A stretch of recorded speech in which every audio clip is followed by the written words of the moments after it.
Peace. This is Wise for Wise Words Media, and we're here. Game 5. The very pivotal Game 5 goes down tonight between the Boston Celtics and the Golden State Warriors. If you go back and listen to my first video when this series started, I said this is going to be a 7-gamer, and this is going to be the roughest series that the Golden State Warriors have ever played in their dynasty years. And you're seeing it play out that way. This is a back and forth battle. If you go check my Game 3 pre-game video, I also mentioned that the next 2 games were going to be split. Whether it's Game 3 going to Golden State or Boston, the team that loses will take Game 4. And that's exactly how it played out. You got Boston winning Game 3. And then Steph Curry put on the performance of his finals career. He had one of the greatest. He had his finals moment. And that's what all of us who've been watching Curry for years, especially guys that love Curry like myself, have been waiting for this moment. When is Curry going to have his finals moment? And it happened. Game 4. He was in a zone where every time he threw that ball up, you knew it was just going to go in. And he was so locked in. He was in a zone. They took that 4-point play away from him when Tatum hit him. And he was angry. Got up. I've never seen him barking at a referee the way that he was barking. I loved it. I loved to see the fire that he had, because he knew his supporting cast is not doing much, you know. I don't know. I hope Clay is okay, because he looks very stiff. Although he had a very crucial big 3-pointer in the 4th quarter of Game 4, but he's been looking stiff. Those are 2 huge injuries he had to overcome. So I'm hoping that, an extra year of training camp will get him back to his rare form. But he hasn't been looking good. My guy, Draymond, man. What's going on, Dre? Oof. Dre's having a brutal series. But it's because of these things, Jordan Poole hasn't been the same either. So it's because of these factors. Steph had to put the team on his shoulders, put him on his back. Was like, yo, I got this. Let's go. And he made sure that they walked out of Boston with a victory. So mission accomplished. We have that split.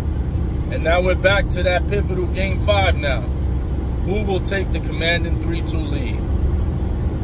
So here's some keys to the matchup for both sides. Ime Udoka, the coach of the Boston Celtics, have been one of the greatest coaches of this postseason. Udoka has been doing great adjustments to the point where Boston is 7-0 in these playoffs, coming off of a defeat. So every time they've been defeated, they've come back to win the next game. 7-0 in these playoffs after a defeat. So that speaks volumes of the coaching staff, Coach Udoka, and their adjustments being made. So expect a very tough Boston tonight. I think they're going to go back to doing what was successful for them in Game 3, and that's attacking Steph Curry on offense. On the offensive tip, they continued they would set picks on Steph Curry. Curry would have to switch off, and whoever was switched off, whoever Curry had to switch off on, that's who they gave the ball to offensively. Be it Jason Tatum, Al Horford, Jaylen Brown. They continued to set picks and give the ball to whoever Steph Curry had. And it was very successful for them in Game 3. And I see them going back to that. I see them going back to that. That's what I think they're going to do. They're going to attack Steph Curry tonight. And expect a very tough Boston, because they have been absolutely flawless up to this point after defeats. For Golden State, Draymond must feed off this crowd. Draymond, that Golden State crowd is loud, and they are going to be there to support their own. But like every good home base does, they are going to support. They're going to rally around Draymond. And Draymond, you know, he wears his emotions on his sleeve, and he's going to feed off of that. So I'm looking for a bounce back game from Draymond Green tonight. And I can see Golden State trying to incorporate Klay more. Try to get him going, because he had that huge clutch bucket Game 4. So ride that momentum. Keep Klay going. And Steph is going to continue to be Steph. He's going to continue to do Steph things. So they're going to have to, that big three is going to have to be pivotal tonight. Pivotal. Dre has to step up. He has to step up. And yeah, more attacking the basket, because it seemed like Steph has been comfortable attacking, and he's been switching up his looks from the threes to the drive-in, stopping pops. So he needs to continue doing that. Do not settle for the threes. And that is, I think, the key factors for both teams going in. And I tonight am going to go with Golden State stopping the perfect streak of Boston after a loss. I think they will give Boston their first loss after a defeat.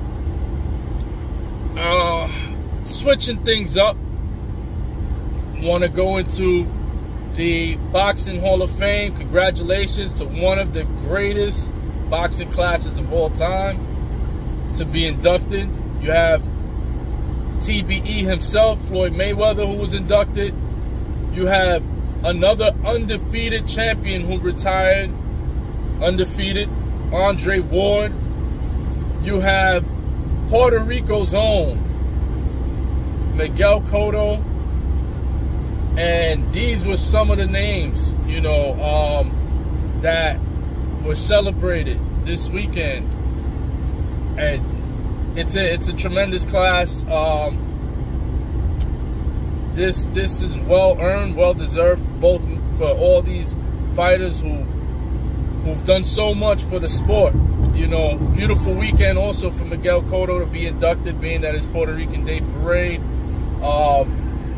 weekend, and he was inducted on a special week for Puerto Ricans here in the United States. And also, he was the only Puerto Rican champion to win 4 belts in 4 weight classes. So he is definitely amongst the greatest of all time to do it for Puerto Rico. So, you know, big salute to those that were inducted to the Hall of Fame. Big Dre Ward, you know, winner of the Super 6 tournament, where old media was bashing him, and they were saying, oh, he'll never last against the Carl Froch's and the Kesslers and such. And they were putting those guys as winners of the Super 6 middleweight tournament that was held by Showtime. And Andre Ward went in there and pulled upset after upset after upset, and ended up becoming champion and the winner of the historic Super 6 championship. So peace to that brother. And also, of course, TBE. You know, you got it. If you put a Mount Rushmore up of boxers, Floyd Mayweather must be one of those 4 faces that go up in that boxing Mount Rushmore. The guy is legendary, retired, undefeated. He took on pound-for-pound fighters. Nobody has fought more champions in history than Floyd Mayweather. Floyd Mayweather has beaten fighters in their prime, when they were all on the come up, he's beaten fighters that were coming off their biggest defeats, not like Canelo. Canelo likes to fight people when they come off their poorest performance. That's when you'll see suddenly, you know, just like with Golovkin. He saw Golovkin getting touched up by Danny Jacobs. All of a sudden, oh, okay, I think I can fight him now. He looks older, he looks slower. Nah, Floyd was calling people out, you know, in your prime or off your best victory. You know, when Mosley beat Margarito. Let's make it happen. You know, Miguel Cotto wins a championship. And, you know, let's make it happen. Like, he's been the consummate, you know, takes a 2-year layoff from the sport, comes back and fights the number 2 pound-for-pound guy in the world. How do you do that without a tune-up fight? It's crazy. And then in the fight of the decade, he goes on and beats Manny Pacquiao. So, salute to Floyd and everybody who was inducted into that historic Hall of Fame over the weekend. So enjoy tonight's game, and I'm out. Peace.